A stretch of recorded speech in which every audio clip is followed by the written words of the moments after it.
Hello, everyone, and welcome to the FTS podcast, Friends Talking Shop. I guess the S could really stand for probably a number of things, but A few things. yeah, Friends Talking Shop. This is a podcast where three guys who we've determined time is extremely valuable, and we're willing to share it with all of you to solve many of the world's problems as we've come across them. I'm Dave, and I am picking the Kansas City Chiefs to win the Super Bowl. This is Josh, and I'm leaning towards the Rams, I think. This is Omar, and I think that this year's halftime show is going to be very controversial because they have Snoop Dogg, who has apparently condoned violence against cops. Oh, interesting. But that was a long time ago. That's old school Snoop Dogg. He's been pretty laid back as of late. Yeah, he's on a lot of commercials now. That's because he's drinking Corona every day. Yeah. Well, so let's kick off the podcast. This is a podcast where we each come up with a topic that we each want to talk about, and we discuss, and then we solve. It really is pretty straightforward. Should I go first this week again? Does anyone want to go first? This is another thing. No, you're pre-production. All right, you're the quarterback here, Dave. So you call the shots. All right, I'll go first. You are the Rex Grossman of this podcast. Yeah, you said that before, and that is an insult. I suppose you could go full Jay Cutler on me. That would be worse, because then I'm not quite sure if you have the arm, but sure. All right, fair enough. All right, well, my topic this week is actually, it's not a problem per se, but something that happened to us in the past, and it's always kind of bothered me. I've talked to my family about it a bit, and I can't quite figure it out if we've done something wrong or if we were in the right. So I guess that's my issue is solving this. Okay. So let me take you back to a conference we were at in Arizona, and we were at a dinner together. And as we do, every once in a while we'll talk about topics like, what would you do for $1 million, or we'll bounce different topics back and forth, lists of things. And one of the topics came up as favorite Billy Joel songs. You remember this dinner? Of course. So we went around the table and we all listed our favorite Billy Joel songs. And I don't go very deep with Billy Joel like you guys on the East Coast. I think that's more of my history of Billy Joel. I know some of his 80s stuff, but not as well as you all do. So I think I said Allentown, which was mostly frowned upon. But so we went around the table. We each said our Billy Joel. And there was a guy at the table who none of us had met or had. Yep. I remember his name. Can I say his name? No, don't say his name. Don't say his name. CG. What are you doing? I'll edit this out. There's always a part where I have to edit out Omar's stuff. Well, he said his favorite Billy Joel song was "We Didn't Start the Fire," and everyone has opinions, right? And everyone, there was some that were liked and others that were disliked a little bit. But when he said "We didn't start the fire," we killed him. I mean, we mentally and verbally killed him, right? And just to set the stage, Dave, how many people were at this dinner? There was like 15 people. 15 people. It wasn't like 4 of us and he said we didn't start the fire and then we had a good chuckle. There were 14 other people that gang tackled this kid. Yeah, it was almost like he threw up on his food and ate it. Right? Yes. It was really bad. So we didn't just like make him feel bad. It honestly like almost ruined my dinner. And I was sitting next to him, and I can't take someone seriously who picks "We Didn't Start the Fire" as their favorite Billy Joel song. I think he felt that from a few people. Anyway, David, where are you going? All right, so and then we piled on. If you recall, we made fun of him for a while. There was a live band. We went to the live band and asked them to play "We Didn't Start the Fire." Then on the drive back to the hotel, we played it in the car. Yes. On through your phone, I think, Josh. Yep. And then we got back to the hotel. We were we got dropped off. And we're like, all right, should we go sit outside by the fire and talk some more? And he goes, guys, I'm going to go. And we were all like, why?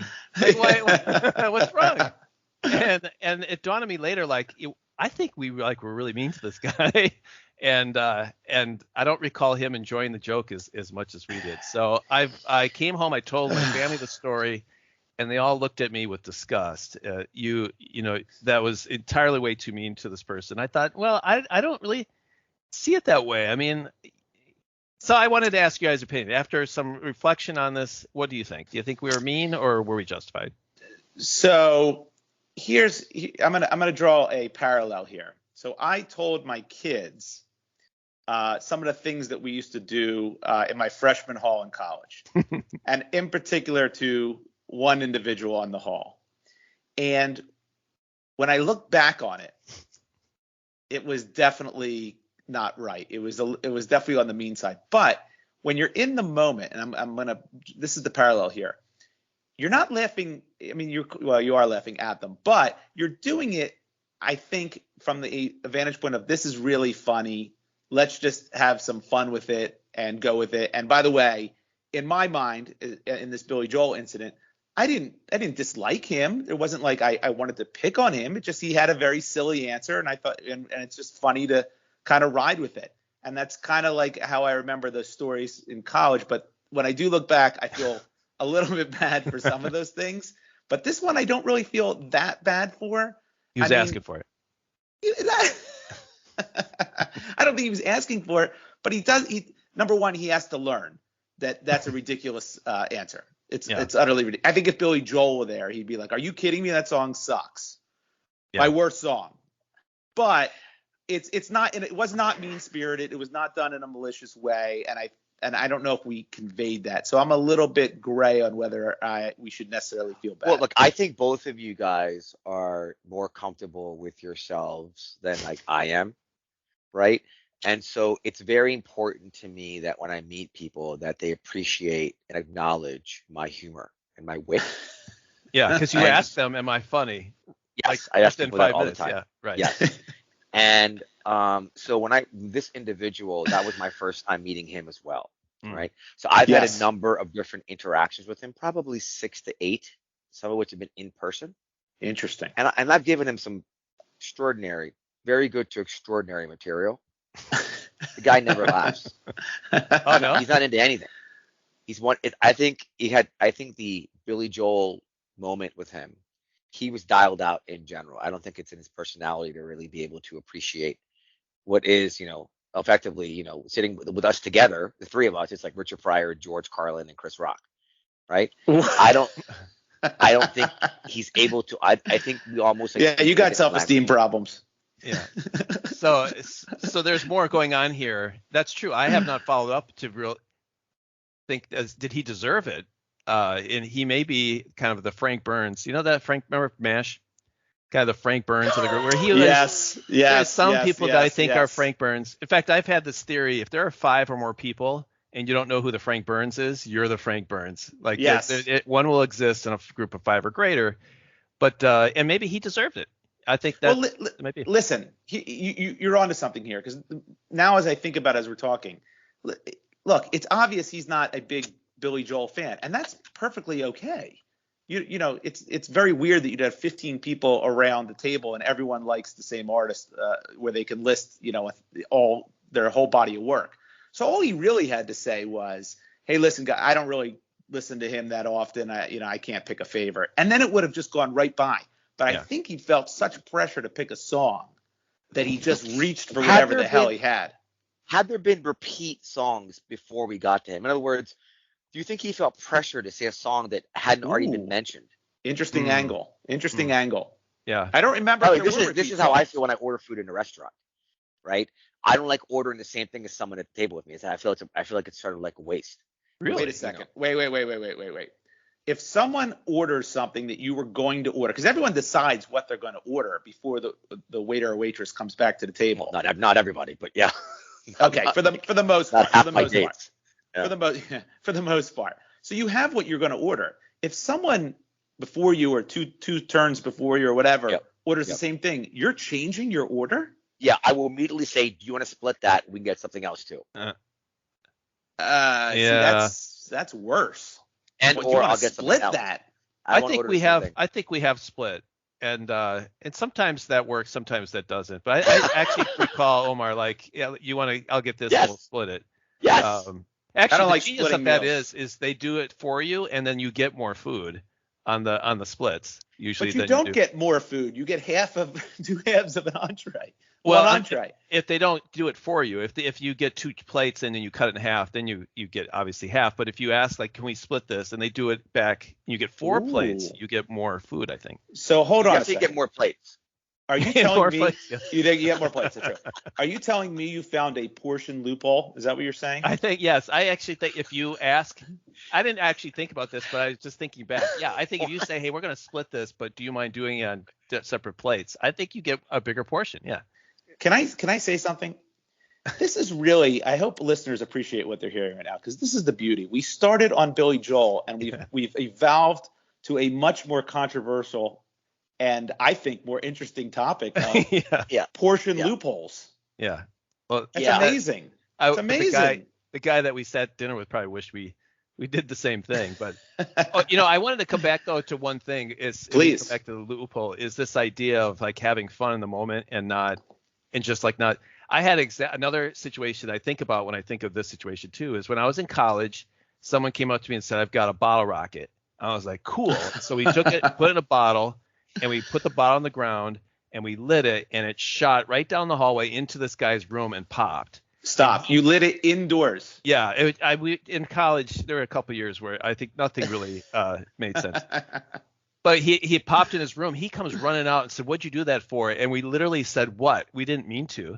And that was, I think we legitimately lit a bottle rocket, pointed in his room, saw it go off, and yet at the same time didn't mean to. Like both things are true at the same time. We did it, and all the physics behind it meant it was going to go off in his room, and yet at the same time we didn't mean to. Okay, so you aimed for his room. Well, we just put it down on the ground. Okay, so it wasn't aimed at his room. Yeah. Right, but you didn't say, hey, let's light this bottle rocket into Jimmy's room. Right. But okay. I have a question. We just lit it and we just lit it, and it just happened to go that way. Well, but when we set the bottle down, it was aimed at Jimmy's room. Like there was never a point where I said, Jimmy better be careful. The irony in this entire story is that bottle rockets haven't been around for like 50 years, and I don't think Billy Joel was even born then. So to tie it back into him. And by the way, I'm going to bring it full circle. That bottle rocket could have started a fire. Yeah, it could have started a fire. And I said, we didn't start the fire. And you would have denied it. He said, what are you talking about? Like, we're talking about Jimmy. It was always burning. Ho Chi Minh and Pop Rocks. I can't do that. That was poor effort on those lyrics there, Dave. Yeah, that was the best I could do. I think Ho Chi Minh is the only thing I can remember. Hey, to wrap up my topic, I did want to end in a quiz. This is a new love quizzes. New part. First of all, there were 3 Billy Joel #1 songs. Okay. Can you name them? Ooh, 3 number one Billy Joel. Oh my God, it could be so many different things. Uptown Girl. Uptown Girl for sure. No. Okay, I'm gonna say it has to be lightning round since this is a podcast. Oh yeah, good point. Should we dial in always a woman? No. No? I think that was probably in the 70s, wasn't it? That might have been 70s. I'll give you the years: 1980, 1983, and 1989. It's not She's Always a Woman. It's not. I just said that. How about The Stranger? No. One more guess. Downeaster 11. Oh, I know. For the Longest Time. No. All right, you guys. See this. Allentown. Oh, that's a good. That should be. That's not bad. Oh, Good Night Saigon. No. All right, I'll tell you. In July 1980. Pizza from an Italian restaurant. Still rock and roll to me. In 1983, Tell Her About It. Oh, come on. I know.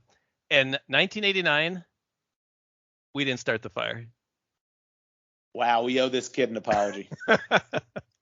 I went to look this up and see if we were, and there it is. It's We Didn't Start the Fire was 2 weeks #1 in 1989. But that was a confusing time though. We were flipping over from the 80s to the 90s. We Didn't Start the Fire is the Jay Leno show of Billy Joel songs. Oh, that's a good call. Yeah. Jay Leno was super popular. I don't know. And #1. They're listening to him talk. Right. #1 for a long time. Or Kevin Hart today. I mean, so. I like Kevin Hart. Kevin Hart is lowbrow humor. It's tired. His whole act is tired. I disagree. I love Kevin Hart. Kevin Hart makes you think with his humor. I think wait. I didn't say makes me think. I said he's hilarious. He's very funny. I've seen him live. Very funny. And most of his specials are really, really good. There's a couple that are okay. Well, but again, with all due respect, Josh, my mom, for example, says everybody's pretty. Josh, you love comedy. Any guy who has a special on Netflix, you will watch. You love all of it. That's true, but I don't love all of it. There are definitely better comics than others. Who's the worst comic? Is it Cook? Or Dane Cook? Is it Dane Cook? Is he? I feel like he's not the worst. He's not the worst comic. I think he. Yeah, but he is not funny at all. He's the we didn't start the fire of comedians. Number one. The same analogy that Omar just used with Jay Leno. Yeah. He falls into that camp. I think that's right. Because he was a sensation for a while. By the way, I was also looking at the artists that had the most number ones in the 1980s, and Billy Joel was not on that list. Do you happen to know who is top of that list? Oh my God! Wow, Bon Jovi? No, Bon Jovi's on the list, but this Michael artist Jackson? had Michael Jackson. Michael Jackson, of course. Number one. Of course. Anyway. By the way, I made a Michael Jackson reference yesterday when it came to how much I love kids, and someone didn't take it the right way, and they wouldn't let it go. Exactly. Which way are you going? Yeah, I had to pull them aside, and even they're like, that was really inappropriate for you to say that. Anyway. Yeah. Tough topic, but I said he had a bunch of number one hits in the 80s. What do you want from me? Yeah. Right. Yeah. That didn't help either. I think when was it a Dave Chappelle reference? Disney World ain't free. Is that? I would never say that in public, by the way. I haven't heard that. I've heard like that. Never ranch ain't free. We've hit a new low with this podcast. It only took three episodes. Yeah. Sorry, Corey Haim. Sorry. Amazing. All right, Josh, you want to go with your topic? Yeah, sure. So look, this is something I'm not sure if I mentioned to you guys, but I've now when I started thinking about topics for this podcast, I noticed that I was getting several that were in the same category. Yeah. And so therefore, I'm going to have installments of what I call stupidest things in sports. Mm. Mm. The first one I want to talk about is something that I find utterly stupid, yet no one seems to call it out. No one seems to mention it, and everyone seems to take it as very normal. But I bet you once I tell you, you'll go, oh my God, that's pretty silly. That's ridiculous. I don't understand why that is. So if you look around the top four sports, the big four, the hockey, baseball, basketball, football, there's something unusually peculiar about baseball. And it's this. The coach, the baseball manager, wears a full uniform like the players. Yeah. What the hell is that about? That is friggin' bizarre. And I'm talking, he doesn't just wear a jersey. He wears the whole getup. Yeah. The pants, the stirrups. What I don't know is he's wearing cleats. I never took a. That's a good question. Yeah, I'm wondering because if he's wearing cleats, that's just beyond ridiculous. That's just they do silly. walk on the field, but I would think they're mostly staying on steps, probably concrete steps. You'd slip on those. Yeah. Every so often they do pinch run. I saw Weaver do that one. Okay. So look, Omar. So it's funny you bring that up. So there is kind of precedent for this. And by the way, that noise you hear in the background, yeah, don't Omar kiss kissing the dog his dog over and over. Yeah. Pete Rose? Yes. So Pete Rose was a player coach. All right. Yeah. So that there is precedent for a coach to wear the uniform. But that was back in 1986 was the last time there was ever a player coach. So you're talking almost 40 years of these guys. And by the way, half of them are like, Tommy Lasorda and Don Zimmer. They're overweight and gross, and they shouldn't be wearing a uniform like an athlete. It's more than half. It's more than half. But if you look like 90%. So then I thought, okay, player coach, I get it. That's where you wear the uniform, obviously, because you're playing. These guys aren't playing. And things evolve. There were player coaches in the NBA, a ton of them. Dave Cowan was the last one, but that was back in 79. but you don't see NBA coaches wearing the uniform. Who was that coach? I think it was the guy he coached the 49ers a few years ago. I think it was Mark Trestman. I believe that was his name. Right. And when he was chosen to be coach of the 49ers, he said that he was going to wear a suit to all the games, a la Tom Landry. Yes. Right? Yes. And then the NFL would not let him do it because they were forcing him to wear the gear.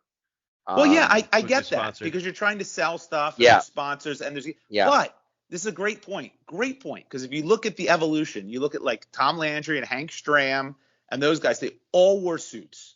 They all wore suits on the sideline. They also all had bottle rockets, I think. Yeah. They did. They had bottle rockets aimed at them as a kid.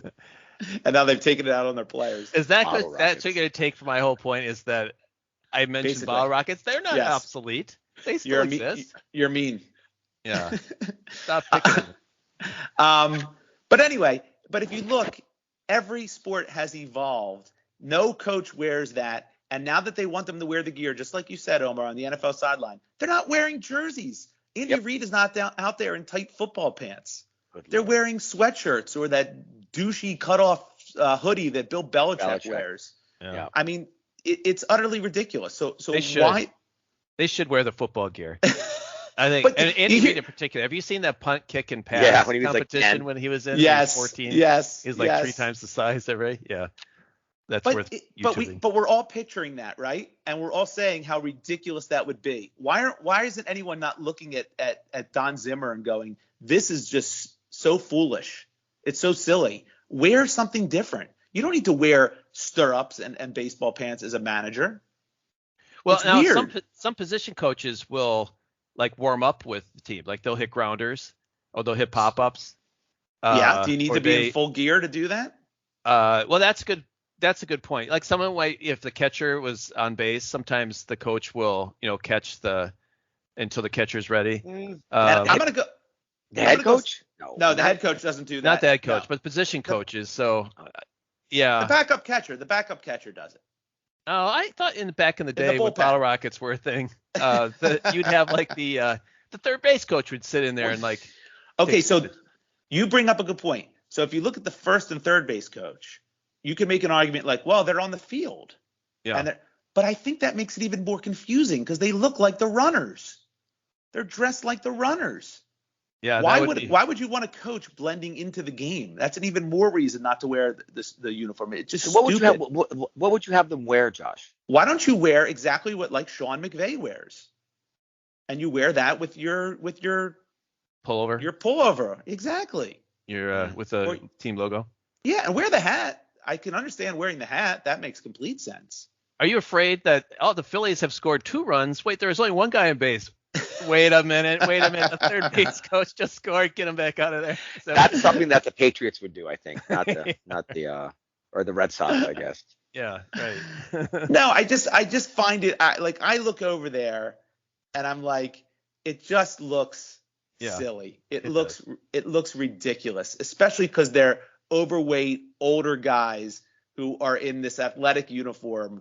It's ridiculous. It's ridiculous. I will say when they go to the mound to change the pitchers, I do actually like the fact that they're wearing the same outfit. Why? Well, I feel that I don't know, I guess because it's that T word, right? Tradition. Oh my God. It's this comforting thing. I like seeing the guy come on. Omar. Yeah. I have a whole nother topic later on about traditions and how silly some of them are. Yeah. I don't want to get into that now, but I just went through the evolution. We don't have Hank Strams wearing suits on the sidelines at NFL games anymore. We don't even really have that in the NBA. The NBA is a mix now. So it's okay to there's no tradition that says they have to wear a certain outfit. Every other league coach has changed. In fact, I would go so far, the NHL, they're wearing suits. Why? They don't need to wear suits behind a bench. Why are we getting dressed up like you're some CEO or some – I mean, you're the coach of an athletic team. But don't you feel that the way you dress does have an impact, especially if you're a leader? That's my point. This is why no one ever listens to Dave. But that's precisely my point. They're dressed like them. Yeah. They're dressed like the players. They should be dressed differently. They're the coach. They're the leader of the team. They're not the Right. players. You don't wear player gear. You're not I mean, the player. if they technically run out of players on an extra inning game, could the coach actually play? I don't think they can. No, you have to be on the Do roster. we know that for sure? We do. You have to be on the roster. You have to be on the active roster. You can't just pull anybody. Well, and put I know them in you a can't uniform. pull it like from the stands, but I thought maybe there was an exemption for a coach. I guess we would have seen that if that was true. Well, I mean, look, when Pete Rose did it with the Reds, He was on the roster. Yeah. he was on the roster, and he batted, and he had to be in the uniform. Yeah. So yeah. there's a huge difference. Yeah. I'm with you. I mean, Tony La Russa, how old is that guy? Make him put on a jersey like that does seem cruel. It's just it's weird. Yeah. There's no other sport that's like that. You can't name one other sport where they're dressed exactly like the coaches are dressed exactly like the players, as if they're going to go out there themselves. No other sport. I defy you to name one. Yeah, now that's going to be my job for the rest of the podcast. I'm going to think of one. But is this a segment you're going to do? Like you're going to list a bunch of things, or you're going to come back to your segment? Do you have another? I can give you another. You want another one? Well, I was just curious how you're going to handle it. Yeah, you know what? I'll give you another one that doesn't have legs that I don't think could last the whole segment. Yeah. And it's going to be, and this is actually good because it's timely because we have the Winter Olympics coming up. Figure skating. Okay? I actually like it. I actually really like figure skating. It's funny because the Olympics in a weird sense is like I watch all these events, all these sports on the Olympics, and I love it. I love the Olympics. I love the Summer Olympics, love the Winter Olympics. Yet if figure skating was on any other time, no, I'd flip right past it. Zero interest. Sure. Don't care about it. For some reason, I only care about it with the Olympics, and I don't even bat an eye any other time. Do you always cheer for the U.S.? Yeah, of course. Yeah, okay. Of course. Yeah, absolutely. 100%. Even if it's a sad story, like the Jamaican and the bobsled, you'd still cheer for the U.S. team? Listen, I'm always going to cheer for the U.S. team. There could be that exception where I'm like, all right, I'd like them to medal, but I don't want them to get a gold above the U.S. I want the U.S. I'm always rooting for the Jamaican bobsled team. Of course. How could you not? Everyone's got to root for the You're Jamaican very bobsled. anti-American. Yeah. But everyone in the Olympics has some sob story. I mean, you can't make it to the Olympics without a sob story. It's ridiculous. But anyway, so figure skating, right? Like if you watch figure skating, very difficult, takes a lot of skill, whatever. But come on, we're all waiting for one thing with the figure skaters. We're waiting for the jumps. It's all about the jumps. If you can nail, well, I want that too. I love I like the outfit sometimes too, but yes. But the jumps is where it's at. Everyone can do the spinny move. I don't know what it's called, but everyone can do it. Everyone can skate backwards. Everyone can put their arms out and do like whatever the hell they do and do that slow spin to the fast spin to the slow spin. So we've all mastered that. I've never seen anyone fall or mess that up. It's always on the jumps. So here's what you do with figure skating. Double the jumps, get rid of the spins. That's my thing. What do you think about that? Well, think of the floor routine in gymnastics. Don't they sort of dance around a little bit until they get to that corner? Yeah. Thing. Just go to the corner, do your flips, go to the other corner, do some more crazy flips. Yeah. I don't need the whole other thing in between. I don't need any of that nonsense in between. We all can do it. They all can do a split. They all can do that little move. Don't they have to let their muscles rest after doing these? They can't just do back to back spins and jumps. It'll be like the pommel horse. Yes, but you know what I'm getting at. Yeah. I don't mean that just have no flair with it and just go and do a jump or just go in the corner and do your flips for gymnastics. A little bit, but I don't need. There's too much fluff in between. We're all waiting for the big jumps. We're all waiting for the big flips. Well, I want more of them. More. What do you call it when they run down and they jump off? Is it the pommel horse? What is that called? They sprint down and they launch themselves off that thing. Yes, that is some horse of some the sort. Equivalent of that would be if they stand at the starting point and they dance around for a little bit and then they run. Yeah, that would be ridiculous, right? It would be. Yes, it is ridiculous because all you're waiting for is for them to do the big jump. Or they could, if they did the pommel horse, they land and then they do some dancing a little bit for like 5 seconds and then you stop. That'd be kind of interesting. But yeah, I mean, has anyone ever? Have you ever heard the story like, well, she didn't nail her flips, but the dancing was extraordinary. Her hand so motions. Win gold. Yeah. No. Yeah. That's true. Never a thing. Yeah. That's our two 2 fixes, Josh. A+. Thank you. All right. So no, everyone's in agreement with baseball managers should not be wearing. Yeah, I think so. I did Wow. too. I think so. Yeah, I do. Wonderful. All right. I actually think though, but I would love to see the third base coach run in and go slide into home plate just for the heck of it and confuse everyone. Get involved in a pickle and no reason. Just I want to see those base coaches get involved in some way. That would be wonderful. I would love that. It'd be good theater. It's I actually really enjoy when like the coach is like gets really upset with the umpires and they have the coaches usually have those big stomachs and they're going up face to face with the umpire and their stomachs hitting the umpire's stomach and they're going back and forth about balls and strikes. I do love that. But you don't see that too often anymore. You don't see the kicking the dirt. Remember the kicking the dirt? That's old school. Imagine how much less it would actually be even now if they were wearing suits. They wouldn't want to get dirt on their suits. They wouldn't. I'm not asking them to wear suits, Omar. Well, but if they wore suits, can you imagine going out there? Then you've got all the ripping of the tie off, the loosening it up. You got a lot of theater there. That could.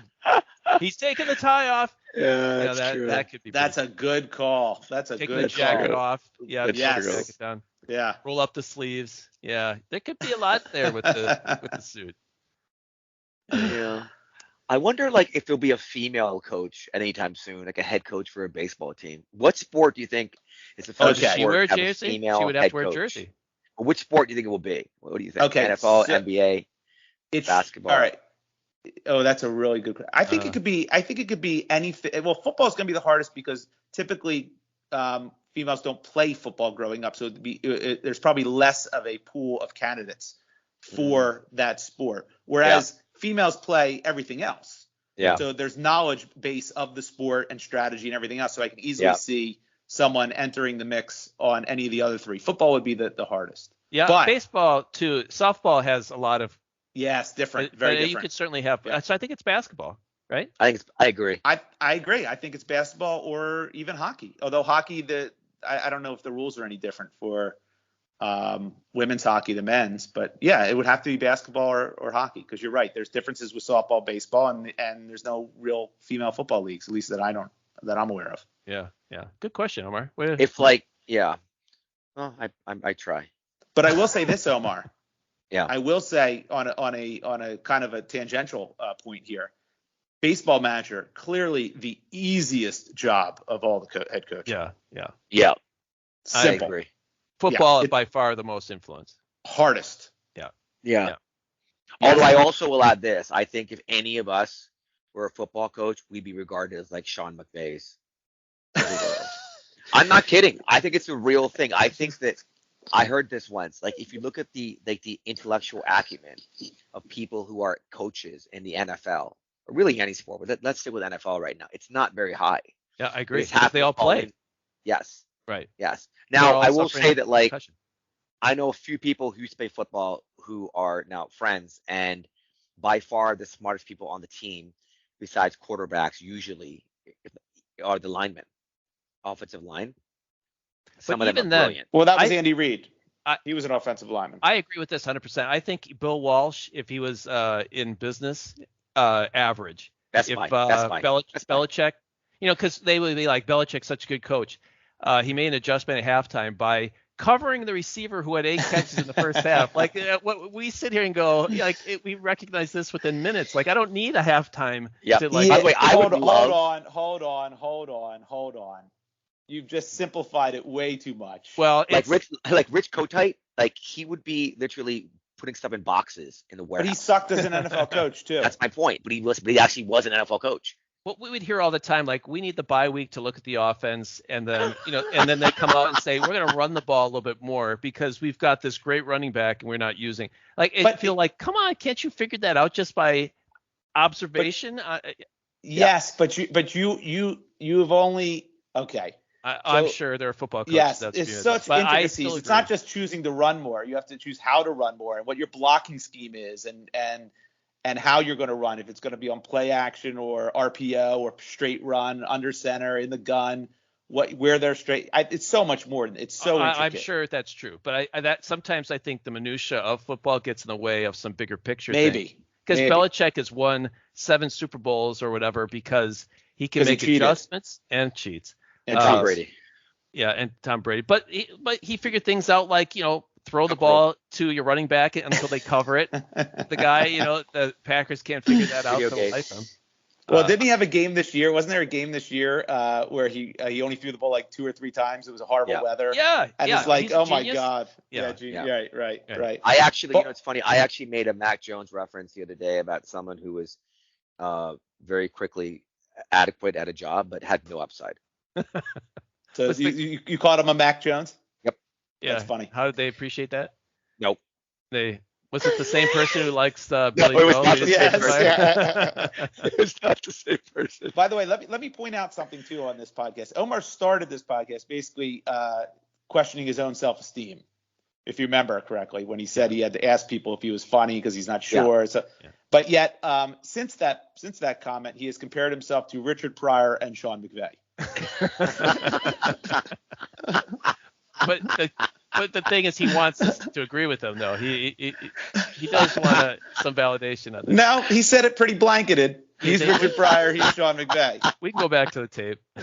I might have said Dane Cook, but I'm not. No. You were criticizing Dane Cook. You're the Dane Cook of this podcast. How's that? Oh my God. All right. Should we go to Omar's point? Let's do it. Okay, so I'm going to give you guys a choice. All right. Because I think my last 2 topics were all right, but I'm not sure if I'm good at picking topics. So there are 3 themes. Okay, you can pick the theme. All right. Okay. Yep. Infidelity. Okay. Right, number 1. Elevator etiquette. Okay. Tom Brady. Not his retirement, but being Tom Brady. Oh, this is hard. Is there a way to combine all 3? Is there stories out there? Tom Brady. I'm trying to think of the elevator etiquette. It sounds interesting. All right, I go with that. I like the. So stuff. I may have told you guys this. I'm sure I did when it happened, because it was such an interesting experience. So I was in New York City. This is about 5-10 years ago. I don't remember, but I was in the elevator back at the Rock Center. I was going to the elevator for a meeting. Rockefeller Center is a very big building, so I could see the elevator probably 100 feet away. Yep. Door opens. There's a lot of doors, a lot of elevators. And a woman walks in the elevator, the one that's open. I'm assuming there's no way that I'm going to make this elevator because it's so far away. But I walk at a brisk pace. Brisk pace. Brisker's not a word. Okay. No. More brisk. And the elevator door is still open. So I'm like, oh. So as I walk in, I'm like, oh my God, thank you so much for holding the door for me. Thank you so much for holding it. And she's like, you're welcome. And as the doors are closing, I look at her and she's nowhere near the buttons. So she had nothing to do with the door. So she took credit. She took credit. Correct. So what I did is I said, excuse me. She's like, I'm sorry. I'm rescinding my thank you. You did not. Like, you Larry David? She's like, what? What? You did not do this. I'm like, I'm taking back my thank you. I'm like, if I thank you for this, I actually thank you for it being sunny today. Like, you had nothing to do with the weather, and you had nothing to do with this elevator door being. Were you angry, or was this an opportunity to talk to her because she was attractive? Neither. Ooh. I was like this, talking to her. And I go, I just want to let you know I'm taking back my thank you. And she looks at me and she goes, you must have a lot of problems. And I go, no, I'm okay. I'm doing great. So that moment happened. I actually felt vindicated because people should not accept thank yous if they're not warranted. And I wanted to take it back. What could she have said though? Like, oh, that wasn't me. All right. So let's think about this. You could say, oh, thanks for holding it open. She goes, well, actually, you just beat it yourself. Yep. She could have said that. Yeah. It's an instinctive response when you hear thank you. I mean, you almost always say welcome. Of course. Right? So it's almost maybe having your knee hit by a doctor. Unless you're a monster. Unless you're a monster. But I also think that this is a millennial thing, right? They take credit for things they have nothing to do with. Oh, so this was a millennial. This was a younger woman. Person. No, this one was in her 40s. So well, millennial. Nothing to do with it. Makes total sense. Well, if she was in a rush and just someone said thank you, I I don't know. It almost seems mean to say like, well, I didn't do it. The elevator, it almost implies like I would have let it shut on you, and then you think, so is it better just to say thank you, just be over it? But you have to. I know those elevators in 30 Rock, and they're down a narrow hallway. It's not like it's a big hall that you just see all the elevators and all the doors. You have to actually make a right or left, depending on which side you're coming from, to see the elevator banks, right? Mm-hmm. So she wouldn't have seen you until right before you showed up in front of the door. Yep.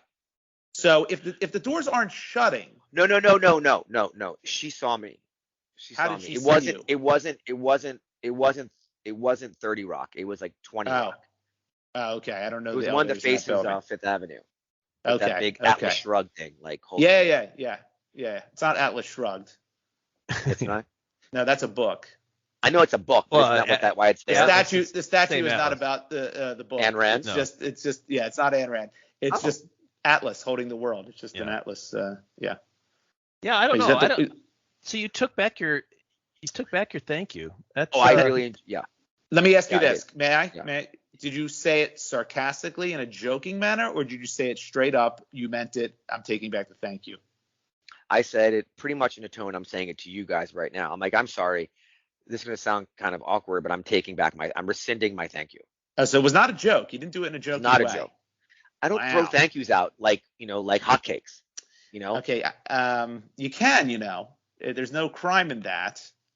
You know what? I think I do. I think I use thank yous inappropriately. Sure, like I'll have a conversation with someone and just say, all right, thanks.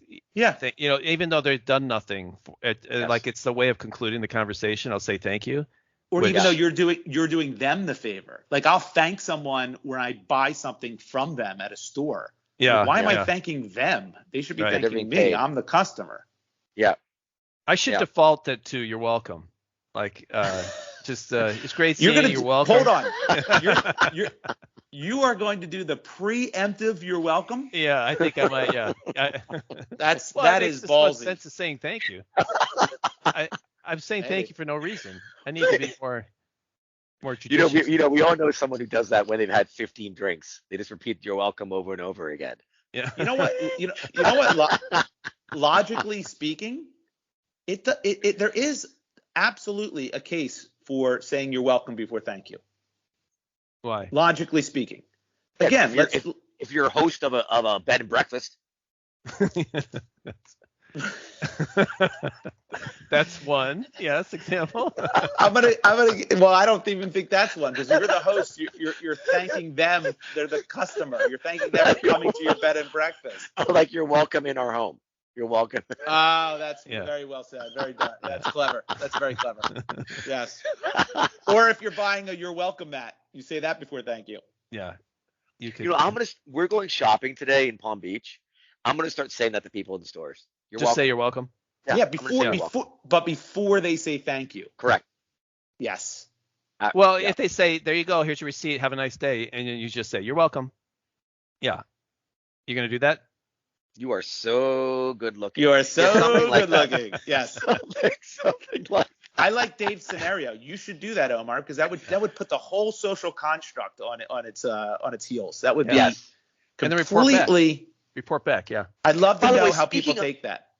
Speaking of, let me ask you this: is there a way? This is delved into a much more interesting topic, I think.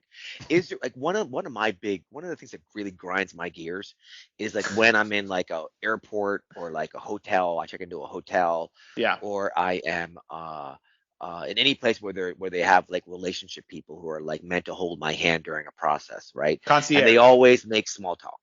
How was your trip? Where did you fly in from? They don't care where I flew in from. You talked about this. Yeah, we already talked about this. Wait, are you saying I'm already repeating stuff?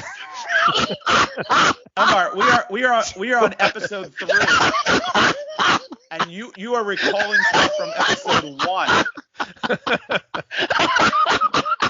I mean, are you trying to kill this podcast? Omar's life is a black circle. Jeez. What's your favorite Billy Joel song, Omar? Oh my God. Oh my God, Craig. Come on. Scratch that. You started going down that direction. I thought he's not gonna. Like, what is he doing? Again, is he? Is he just repeating? Does he have 3 things and that's all he's got in his whole arsenal?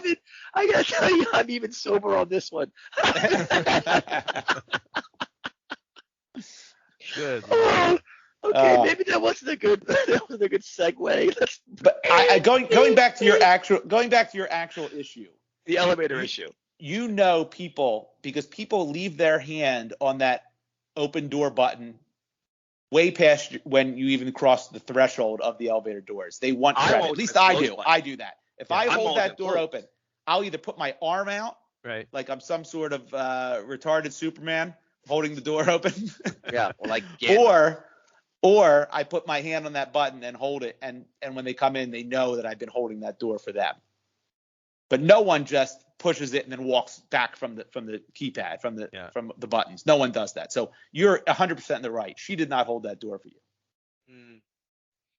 I'm always pressing the door close button in elevators. I don't want anyone getting there with me. Yeah, I agree with you, except for the fact that if you do that and someone puts their foot in there and stops it right before, then you are a colossal asshole. Yeah. Yeah. And that's the worst. Sorry. That's not a thank you welcome situation. Yeah. That's a sorry. Yeah. Yeah. So. I love feigning concern and like authenticity when I say I'm sorry to someone. I'm so sorry. Oh my God, I'm the worst.